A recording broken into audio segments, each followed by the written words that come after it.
want to welcome you to the fourth class on healthy eating on a budget, and to also create meals with speed, because a lot of us don't have time. And so this is the fourth class of nourishing. We will be bringing all the information in prior classes to focus on healthy dinners in 20 minutes. And so I had to time myself when I was doing these.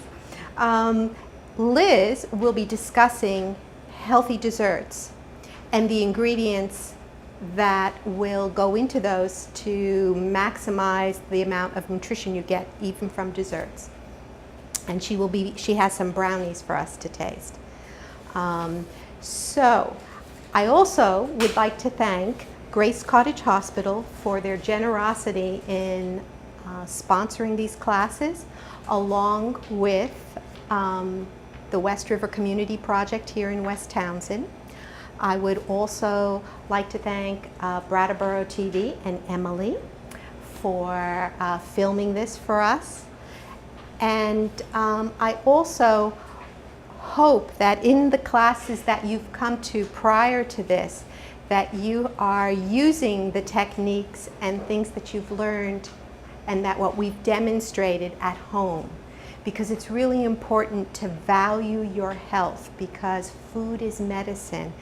And Grace Cottage has a fabulous program, the wellness program, and it has many different programs to offer all of us to keep us healthy. And so that's really important. And value yourself. It's important what you put in your mouth. It's important to take the time to eat nutritional foods. So my name is Cindy, and I'll be demonstrating. And this is Liz Harrison, the health coach from Grace Cottage Hospital, who is, again, very generous in having Liz here, because she is a font of information, because I have a sweet tooth. And so when I'm trying to change into eating in a healthy lifestyle, like changing my lifestyle, Liz came up with some options, and I also adore chocolate. So Liz will be talking about that. We're going to be taking, we had the first class, Nourishing One, and in that class I spoke about investment cooking, or intentional leftovers, and to freeze those and to use them in other meals during the week to speed up time, so you don't have to cook you don't have to be at the stove for as many hours. So we're going to be using those skills. And then in Nourishing 2, we talked about different methods of cooking to boost flavors. So we talked about grilling, roasting, marinating, infusing, seasonings, and the importance of healthy fats. And those things are really, we're going to use them today to make these meals really quickly. Today, though, Liz is going to be demonstrating these, she has the brownies, but she's going to be talking about these different items that are very healthy, like good sugars for you, healthy fats for you. And she's got them here. She has some books. And so Liz, you want to? Thank you, Cindy. You're welcome. It's a lot of fun to share this kind of thing, because we all have a sweet tooth. We all want to go to parties. We all have birthdays, Thanksgiving, Christmas.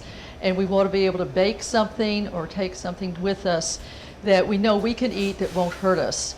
In today's world, we have a lot of blood sugar issues, weight issues, diabetic, high blood pressure, all the rest of it. And what we eat truly makes a difference. There are two kinds of foods. Foods that bring with them the vitamins, minerals, enzymes, proteins, carbohydrates, and healthy fats that nourish the primary organs of our body, and the foods that are refined carbohydrates and sugars that our bodies have to provide the vitamins, minerals, and enzymes to metabolize them. So if you have one of these brownies, you know you're nourishing your body. If you have a Krispy Kreme donut, you know you're not nourishing your body. So I want to just give us some ideas of how to quickly make some fun things without having to do a lot. Do you Now, want me to pass those out, please? yes, now these are, I made them in a cupcake form. Let me have one copy, please. Yes. But they're all cut in half. One And more. so if you'll just take a half a brownie, when my son, who is a connoisseur of sugar, shall we say, tasted it for me, he said, well, Mom, they're absolutely nutritious. I can tell that. And I'll get this last row. There's 4. So please take one and chew on it. Now, I'm going to go through how I made this. And I want you to understand that no matter what kind of recipe you have, that perfection is not the goal. On the top page of the handout, we have the belly fat burning brownies. And the reason that they're called that is because the brownie recipe has none of the unhealthy ingredients like sugar and bad salt and things like sort. So you're nourishing your body with this. So I didn't bring everything with me that I used, but we all can get a can of black beans. That's all it took. A can of black beans. I used the Nature's Pantry from Hannaford's. It filled 1 cup. This calls for 1 cup cooked black beans. I drained it and dumped it in the bowl. The recipe called for 1.5 large eggs. Well, I don't know what that is. I just know that I put in 2 eggs because I'm not going to split an egg on this. 1 tablespoon and 2 teaspoons of extra virgin olive oil. Well, I'm allergic to olive oil, and so I put in canola oil. But I'm very selective about my canola oil because I wanted it to be organic and GMO-free. The only place I could get this was at the co-op. This is a small bottle. It's a little pricier, but I don't get sick, you know. And these are, when you use these kinds of oils, your olive oils, your coconut oils, all the kinds of see-through oils, you're giving your body medium chain fats. And what do those guys do? Do they make you fat? No, they do not. They give your body energy. They stimulate the mitochondria in your cells to burn your stored fat. And they reduce your cravings for the sugars. See, that's what the companies took out of the food and put the sugar in. That's why in our packaged foods it's also addicting. But you put your oils back in moderation, according to a recipe, and you will reduce your cravings. 2 tablespoons of cooking cocoa. Now, this is not hot chocolate powder full of sugar. This is cocoa, pure cocoa. So you can get that at Hannaford's. 1/3 cup soaked pit medjool dates. Well, I don't know what medjool dates are. I just know I needed dates. So I went to the grocery store and bought a bag of dates. And they were pitted. And it said to, I was running out of time. It said to soak them for a half hour in water. I didn't have time to do that, so I just chopped them up and threw them in the pot. Okay. So you can see I'm not a gourmet cook. 1/2 teaspoon of baking soda. I didn't bother to bring that with me. Or the apple cider vinegar. The apple cider vinegar is a wonderful thing you can put in your salad dressings. You can put in a lot of different things. I put it in my smoothies in the morning. It helps with alkalizing your body chemistry to reduce weight, arthritis, and all the kinds of stuff. It's a very healthy food. So a tablespoon a day in something, well, you're getting a little bit in this brownie.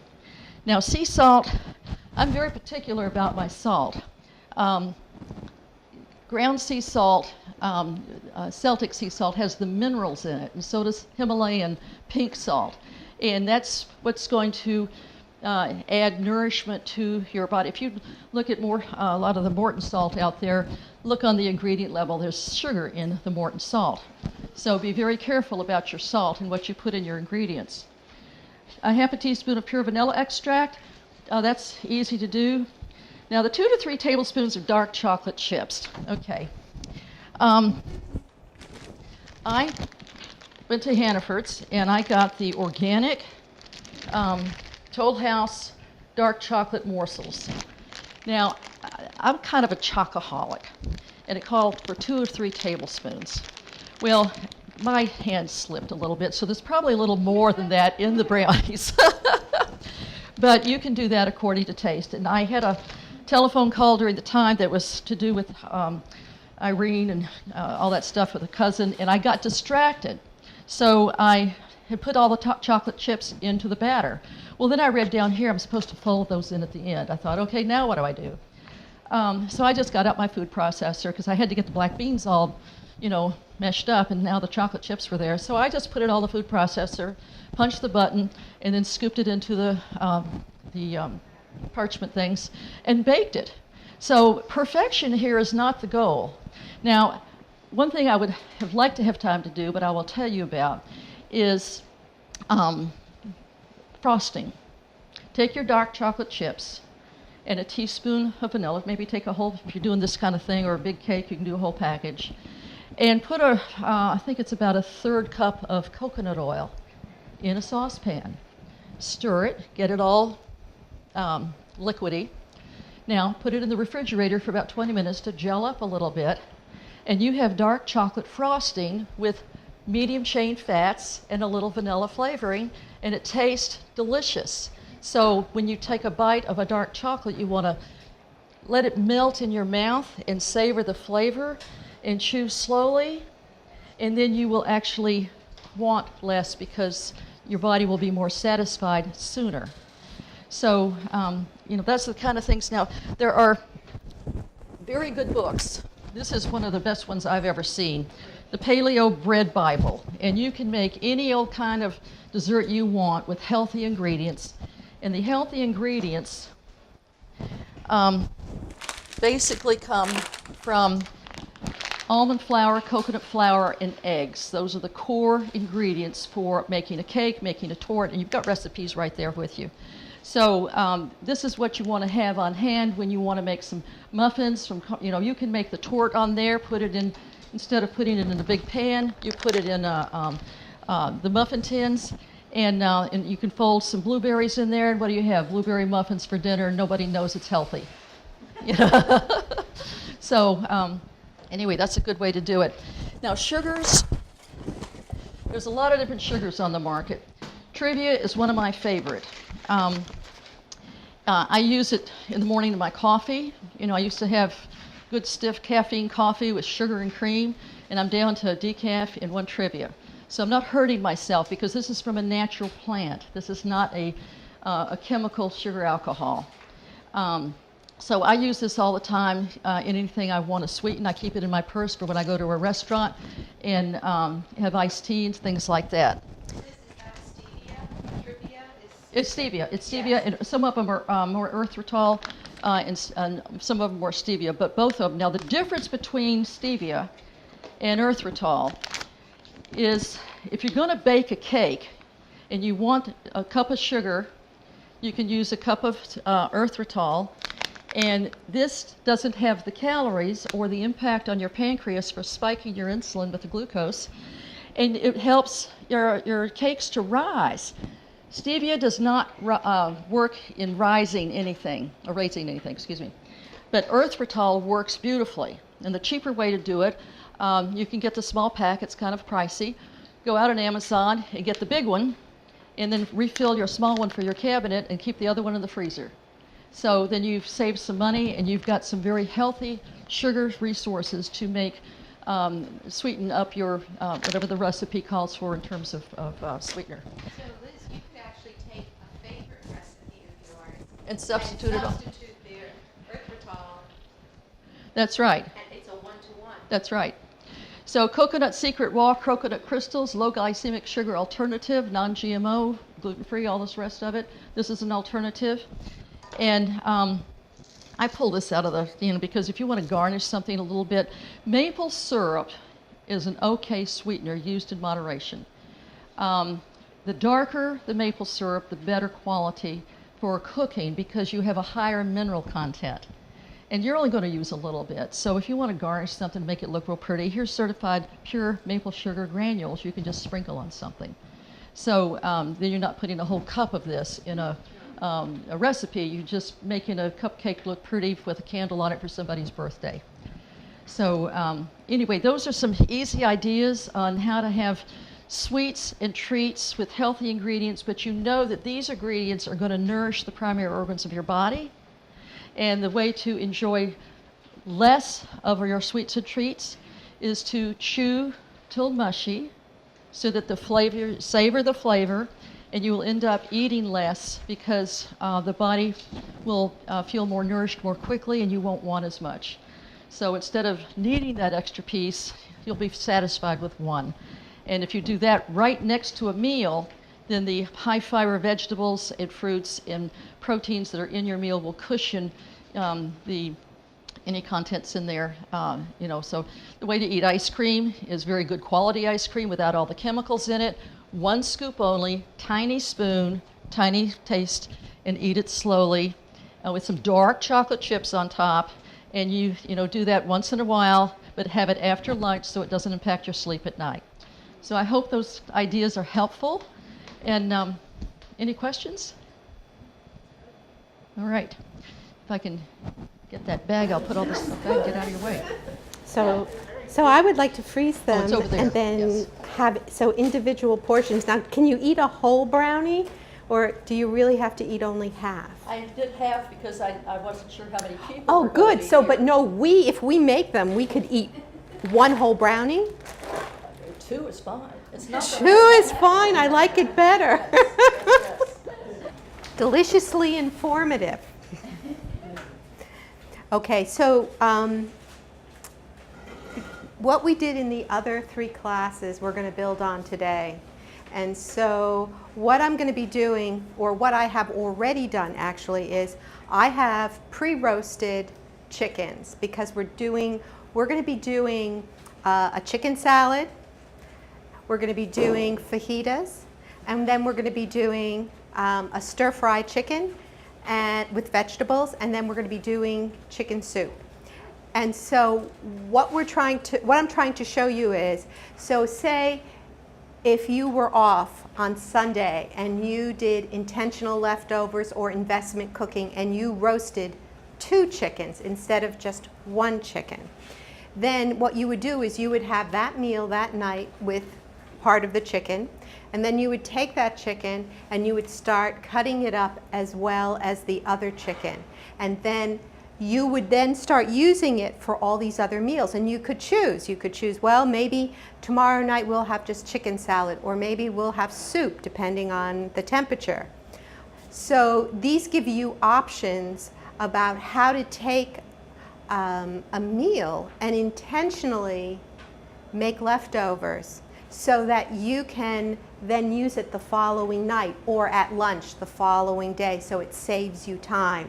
So what I have done in your handouts, I gave you the recipes of what we're going to be doing today. And so I'm going to start with chicken salad.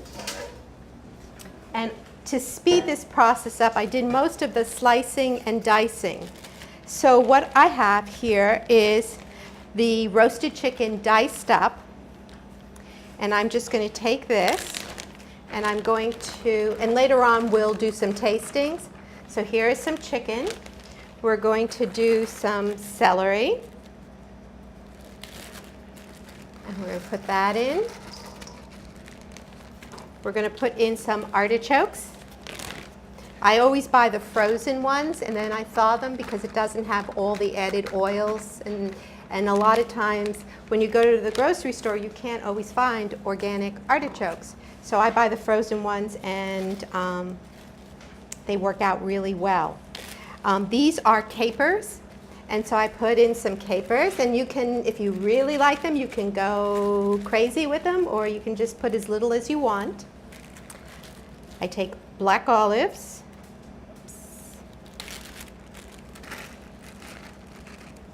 Put that in. And then I am going to just dice these up a little bit more. Oops, let's put this.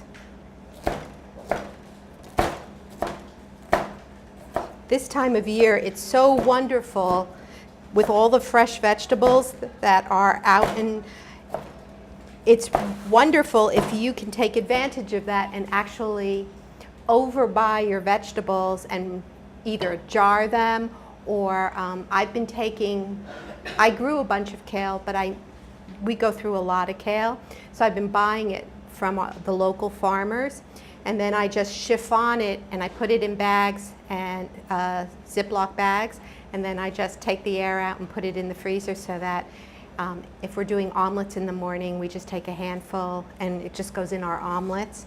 And it's really important to support local agriculture, and it's important to buy organic because you are getting something that is, your body is used to this climate. Those vegetables are grown in this climate. A lot of them are heirlooms, especially a lot of the local farmers around here. So it's actually healthier for you to eat in season, eat locally, and also support the local farmers so that they're there and they continue to be able to grow and give you the nutrition that you need. They don't have to also, because they are picked that day, sometimes just a few minutes after you get to the stand, which is really lovely. So, so I just put these in, and then I'm going to, so I made this dressing, and the recipe for this dressing is in here, and it is, you know, it has a, now you could take this chicken salad. Now this is going to be Mediterranean, but I've taken something similar to this and I've substituted things out. For instance, if I wanted to make this Persian, like a Persian chicken salad, then I would take out the olives and I would put in, say, they call them fermented limes, and you let them soak in olive oil and then you pour it in and they're delicious. And you can put different, you could substitute, you could also put garbanzo beans in here. So there's lots of different things. You could also make it an Asian chicken salad by putting soy sauce, toasted sesame seeds, and toasted sesame seed oil. And then you could put pea pods in it, cashews. Now I'm also going to be putting in sunflower seeds also. And a lot of times what we do at home is we will take cucumbers and we will cut them very thin the long way, and then we will fill it with our chicken salad and roll it up, and it looks really nice.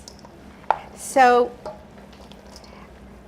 we have this one meal out of our, and you'll be able to taste this as soon as we do all the others. We're going to put some out, and I should probably,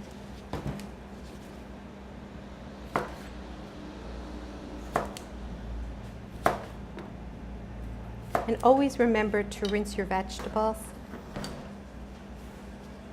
I remember there was a woman, she said, but when you go to Hannaford's, it rains.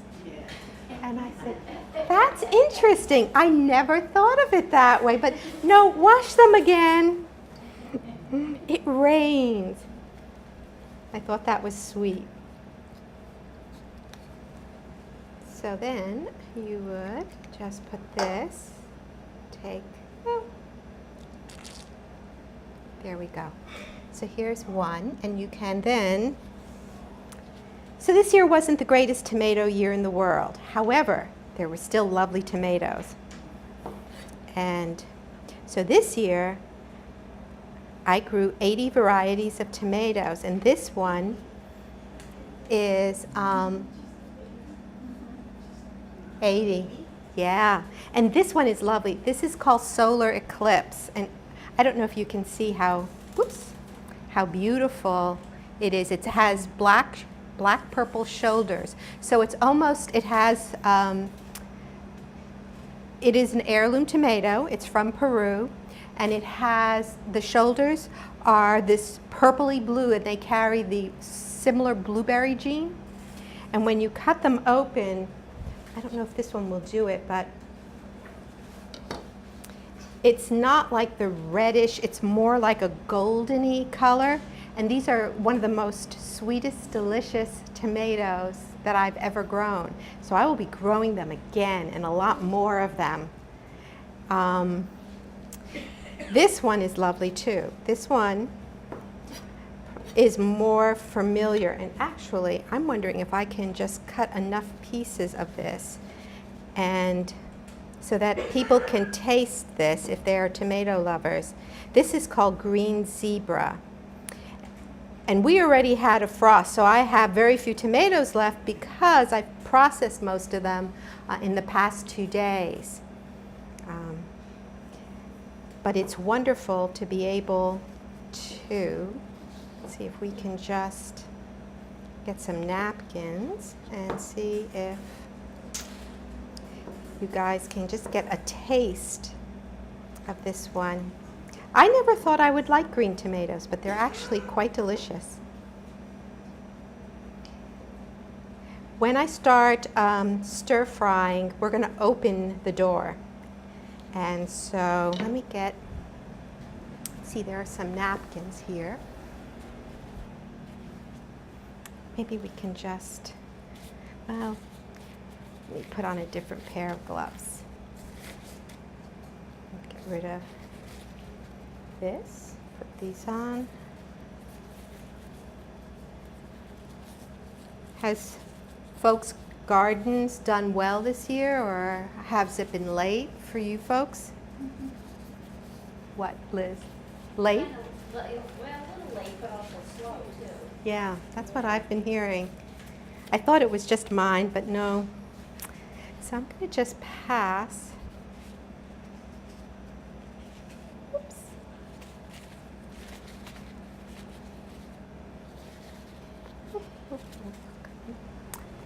Lenore?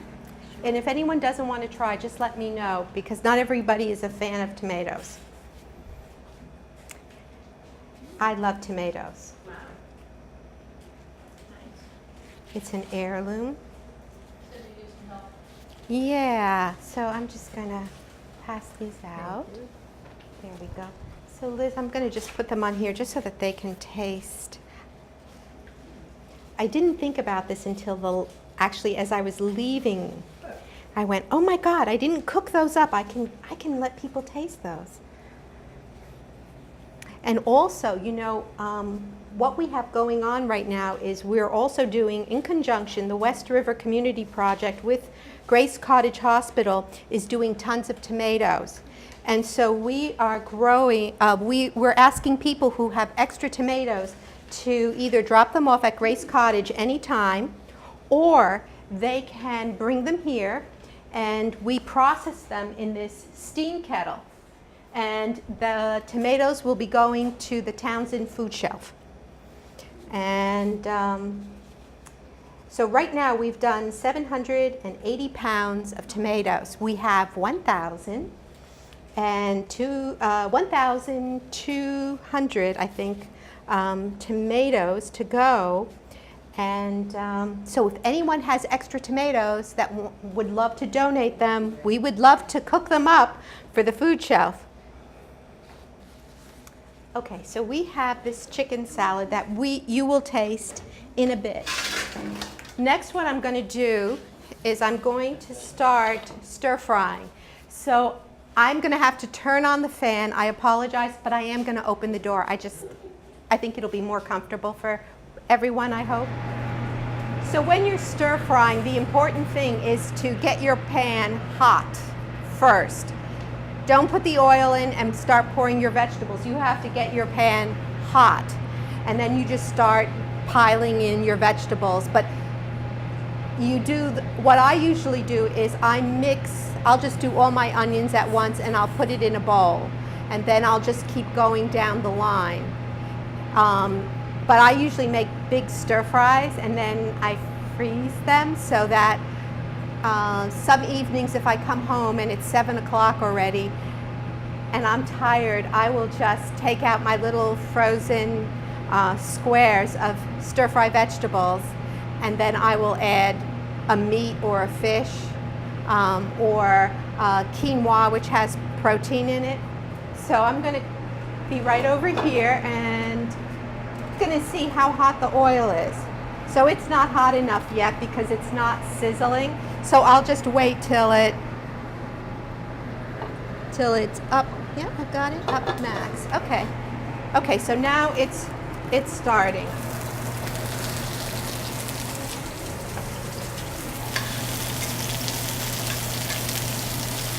And I try to coat all the onions and vegetables in the oil.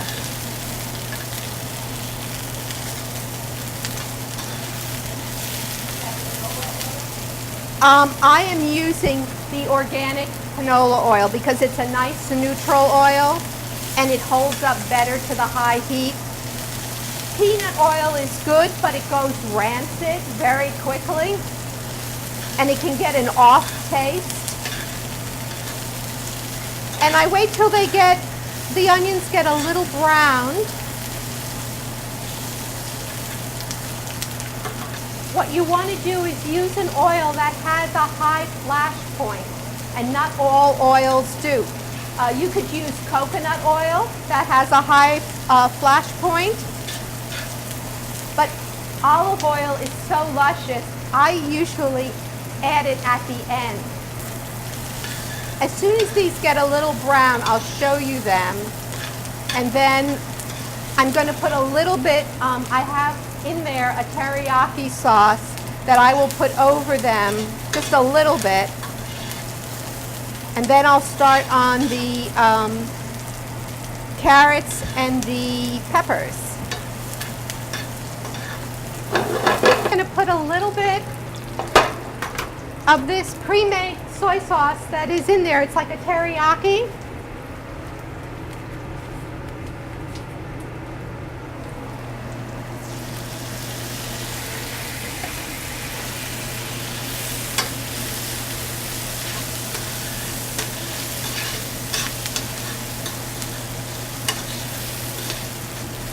I don't know if you can start smelling the garlic and the ginger.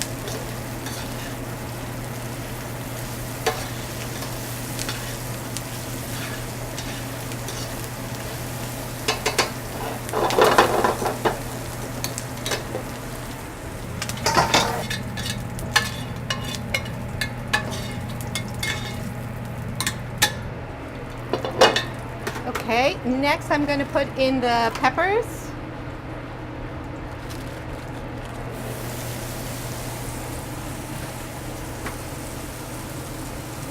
So if you were making these individually, it would take you 20 minutes. But because we're doing so many, that's why, as I said, I pre-cut. And you might have to put a little bit more oil in there. And I'm going to basically do the same thing. Is get this so it's just slightly crispy on the edges.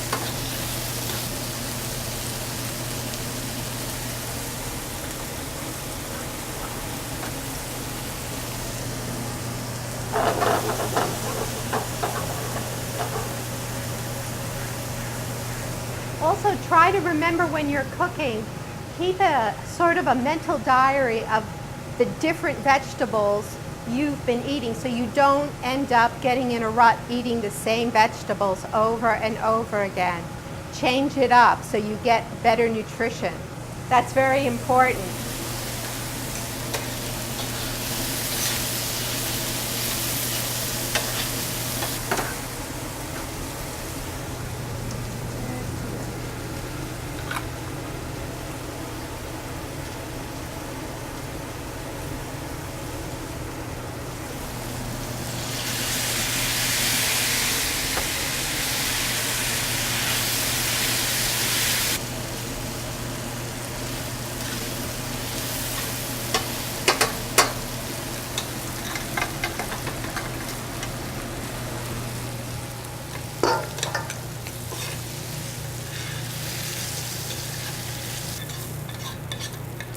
And so when I finish this, I'm going to plate it and pass it around for you folks to taste. And then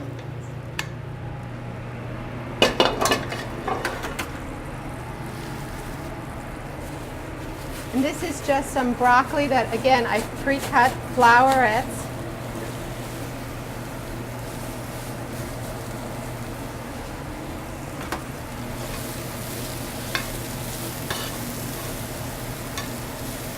I don't know if everyone loves broccoli. I remember my son tried to get out of eating broccoli because President Bush said he didn't eat broccoli. And my son said, "I'm being patriotic, Mom." I said, "It doesn't cut it in this household. Sorry."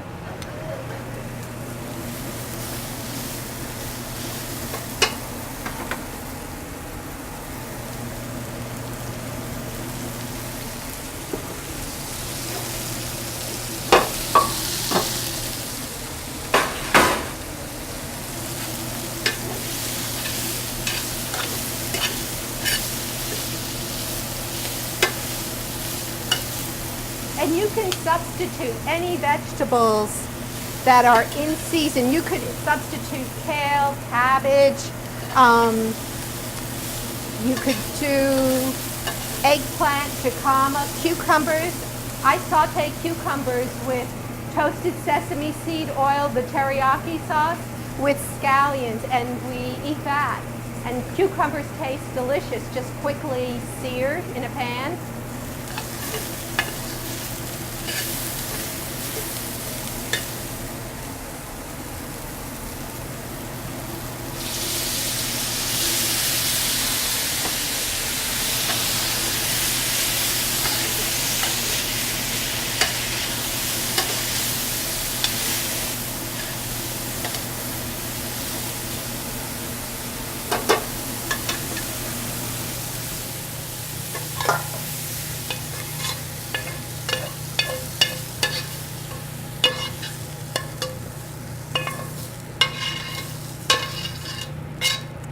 You know, you can also, instead of just chicken, you can also do meatballs and make them not too spicy. Like, don't make them taste Italian or French or Persian, but just sort of bland. And then you could substitute the meatballs for the chicken that's going to go in here. As you can see, there's lots of lovely vegetables, and these came from the Good Shepherd farm yesterday. So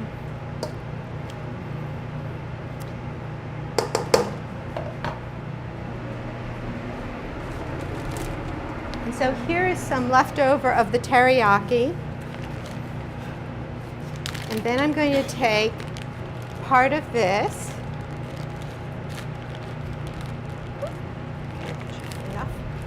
And then I'm going to slowly just put that in there.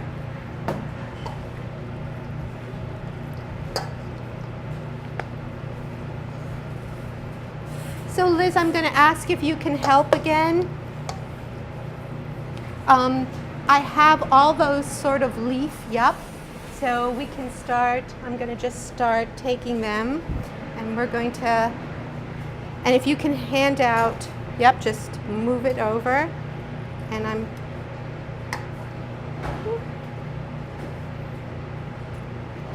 now all this food was to buy everything organic and local was $50.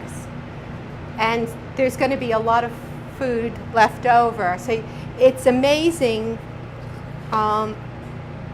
what you could do with such a bounty like this. And Liz, remember you once told me about portion size of protein, because I had hit a plateau, and you had mentioned that it was my portion size that was screwing me up, and you were absolutely right. 4 ounces per meal. Okay.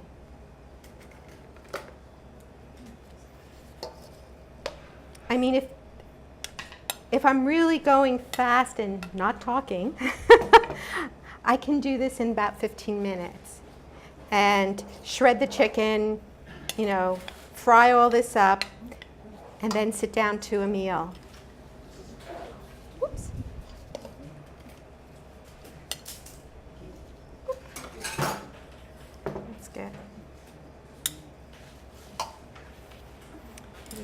Sorry, Liz.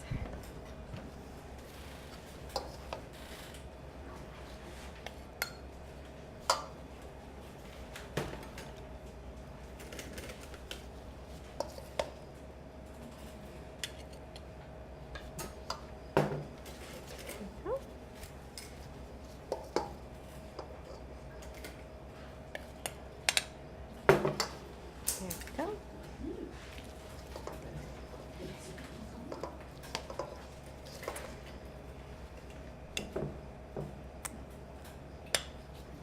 A friend of mine puts cashews in this. She roasts them, but you know. That's enough. Okay, it is? Okay. One more? Okay. That's okay. There we go. So, okay, so we have this much left. So this becomes intentional leftovers. This is my investment cooking. And then the other thing is this could turn into a soup where I have my broth.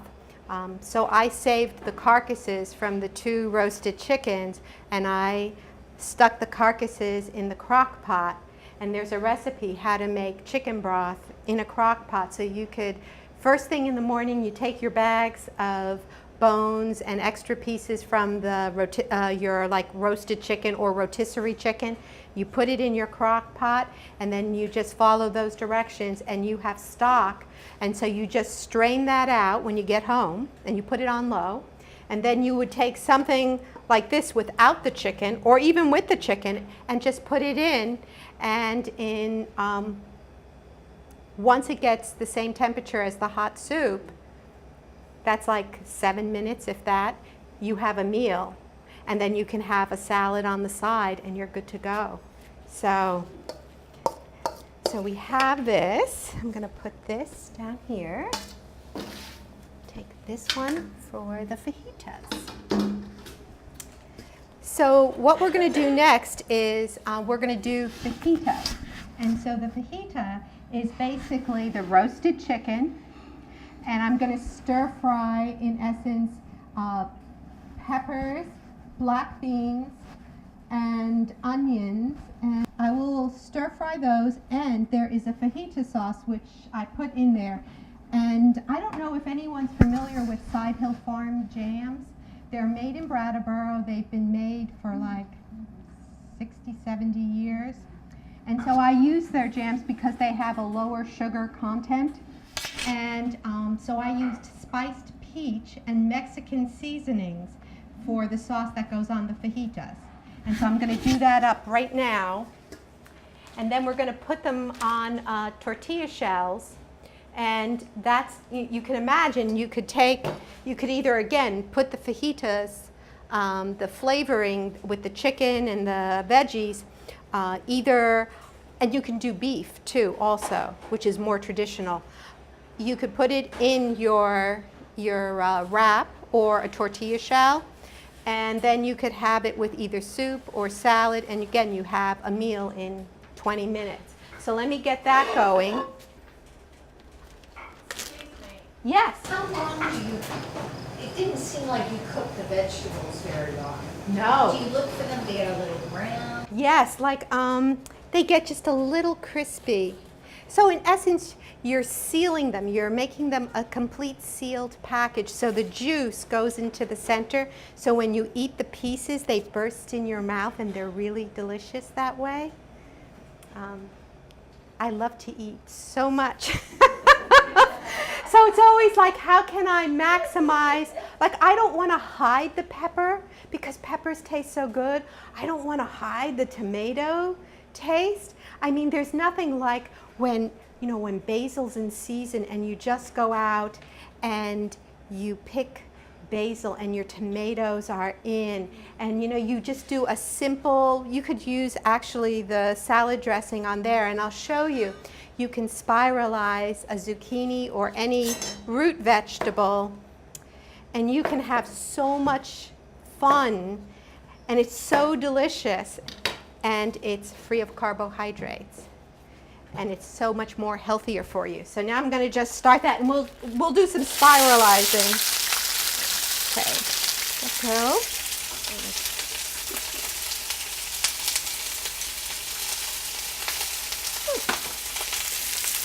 So this is the spiced peach and Mexican.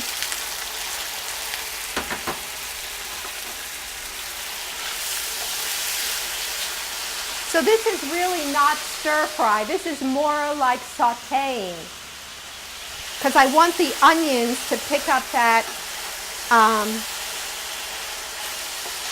peach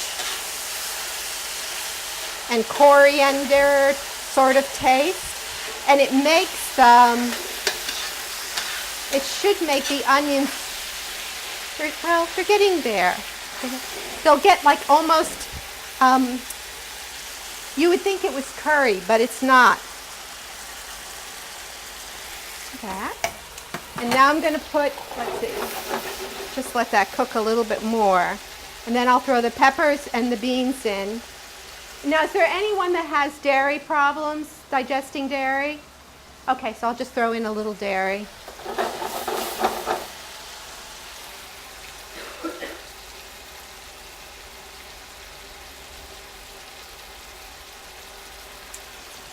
So while that's cooking, so what I love to do with the zucchinis, so this is my spiralizer, and it's real easy, and you have different settings. You can do spaghetti, linguine, and does anyone else have a spiralizer?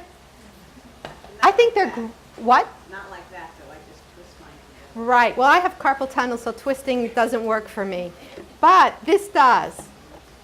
And I can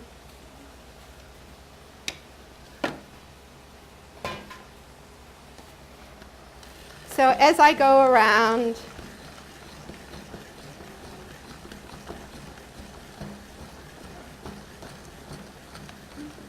oops. So I'm just going to throw the peppers in. And I should show you that the onions have gotten sort of a nice golden.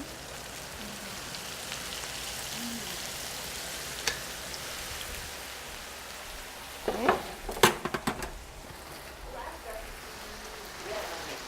Yes, red onion I find is sharper, and so usually it's how sharp do you want the onions to be. Also, red onion is really good raw. Unless you get the what is it? The Vidalia onions. Those are a sweeter onion.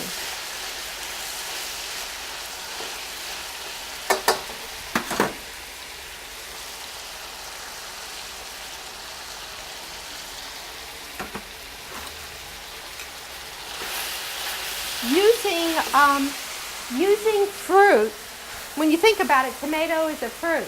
So using peaches, pineapples. Yesterday in the morning I pickled pineapples, hot red peppers, and the radish has this like little seed pod that's very tender. And so I made the pineapple Asian with, so I love cilantro. Not everybody enjoys cilantro, but I happen to love it quite a bit. And so I pickled that, and that'll be nice in the middle of winter. I will be able to have this beautiful pineapple. Woo! Okay. That's interesting. All by itself. Okay. Whoop. So let's go back to, okay, our zucchini. So this is fun. I'm just gonna,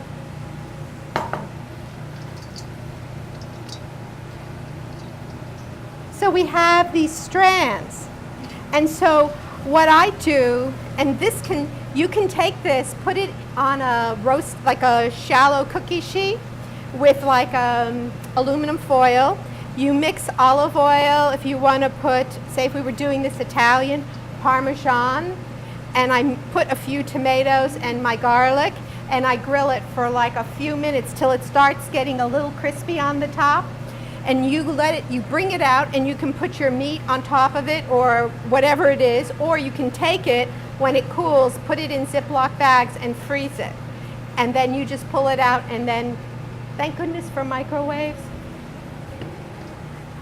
When you have, it's really nice to be able to say that, yes, you can lovingly spend hours cooking.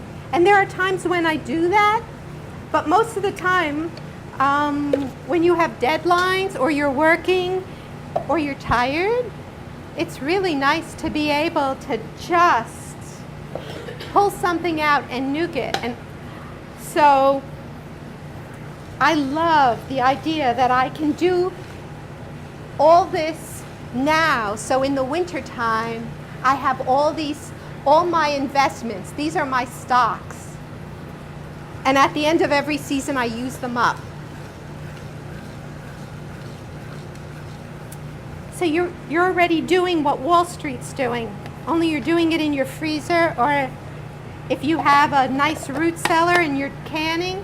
And next class, here's some more, let's see, here we go. All these tendrils, and you can do carrots, you can do turnips, you can do jicama, you can do raw sweet potatoes. So now I'm going to throw in the beans, black beans. This was 1 can.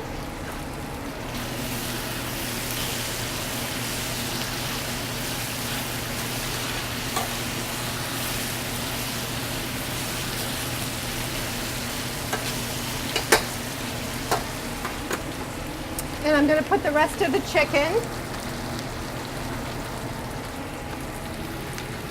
and let that actually get a little warm.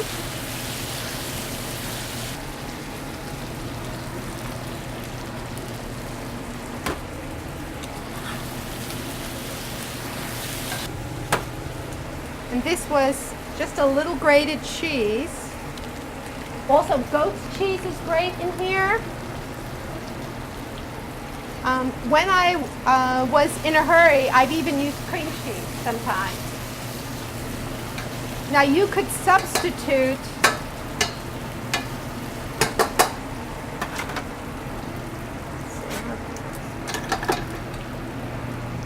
just put this on there, and let's see. I think I will, actually I should scoop it in the bowl, and I'm wondering, Liz, would you feel comfortable going around and giving everyone more on their, oh, we're going to put this in, I forgot. So what I did was I have these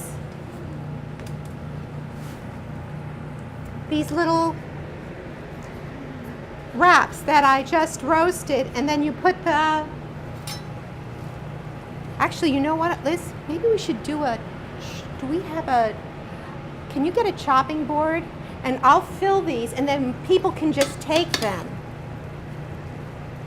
And they can try this. It will be hot, so let it cool. Whoop.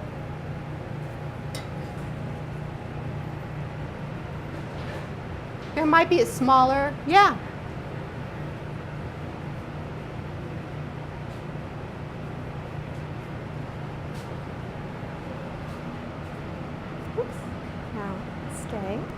Stay.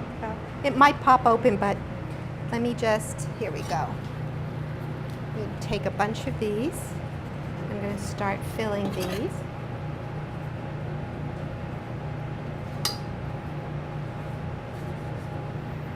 My grandkids love to take cookie cutters and cut wraps.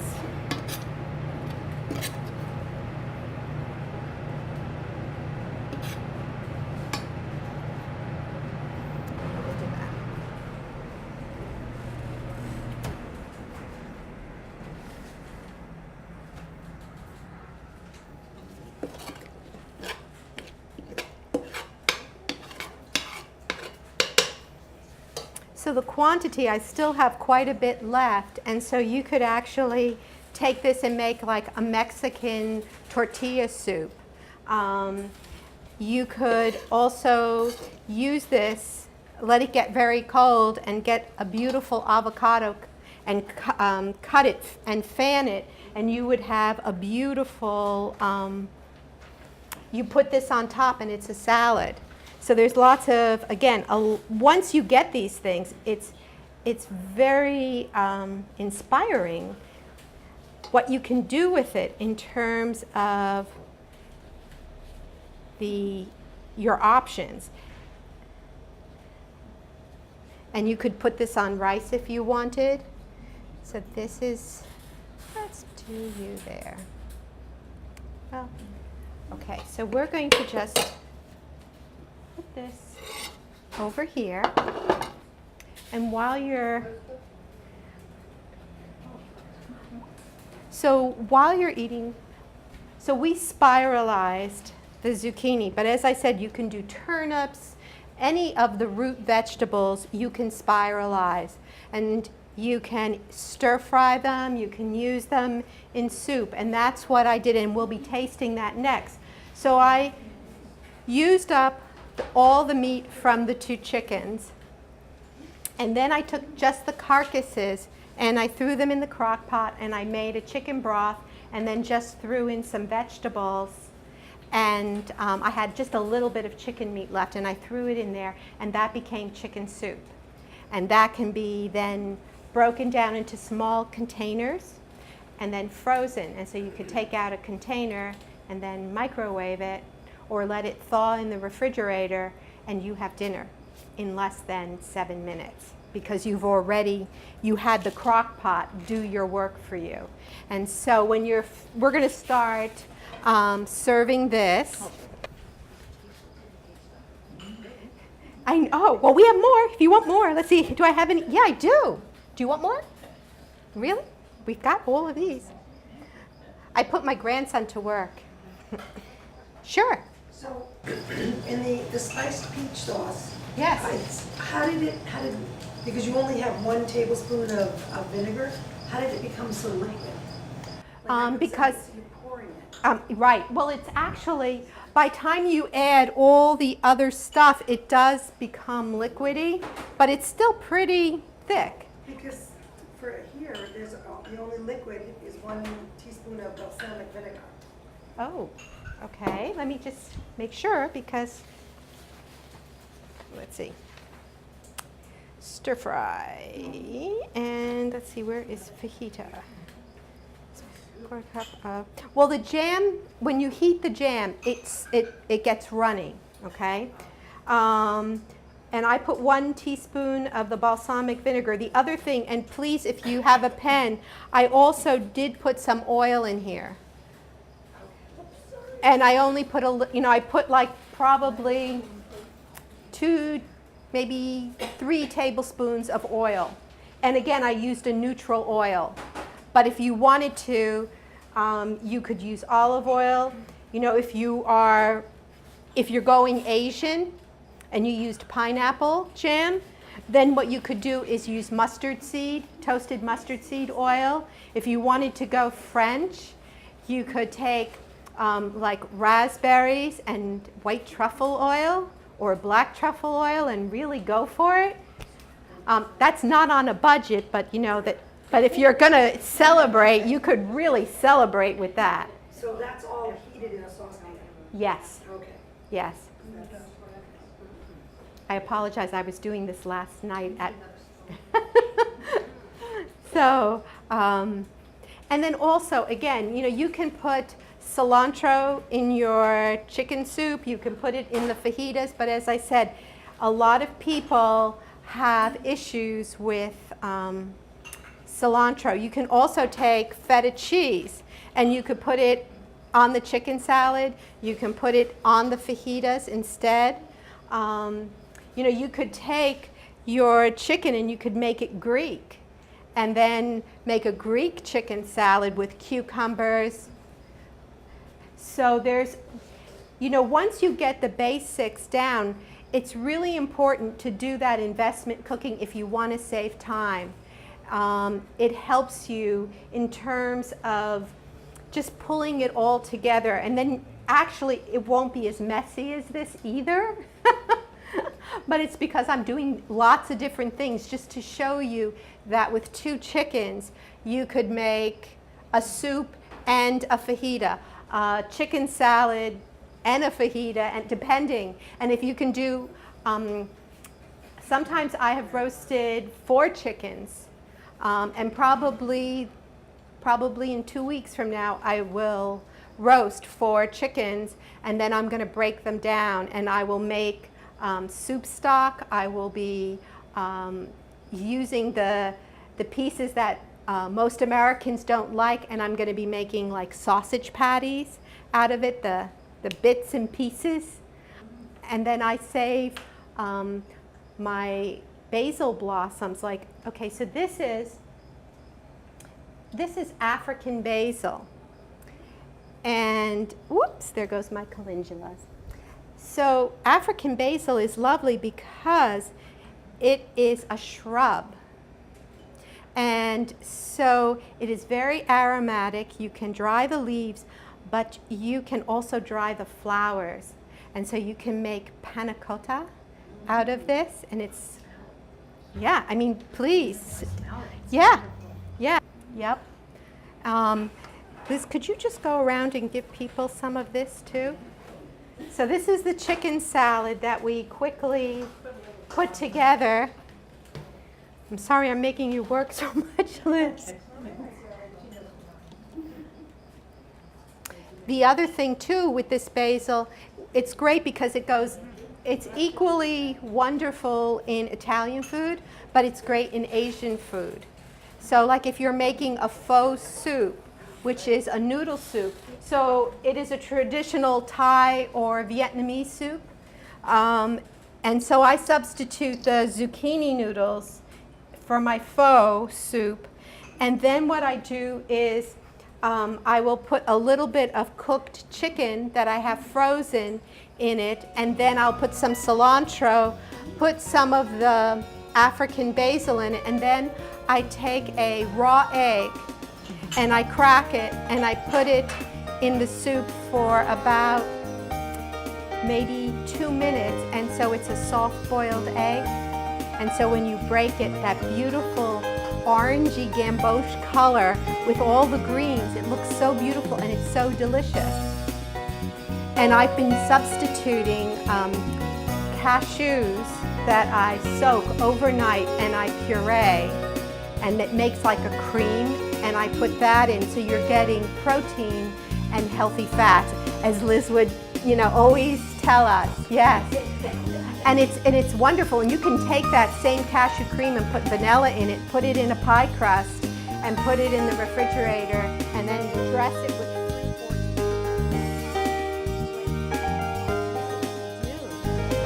For a woman who doesn't know how to teach, I think we can all disagree. The chef at the table. Yes.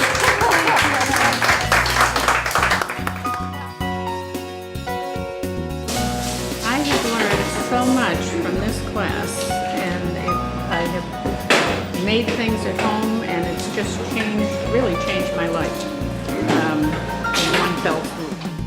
Cooking class with Cindy was absolutely amazing. I love the whole idea of the investment day, where you double up your chicken or whatever you're making to save for later on in the week or the month. She made crock pot chicken soup that was the absolute best that I've ever had. So I can't wait to go home and make it.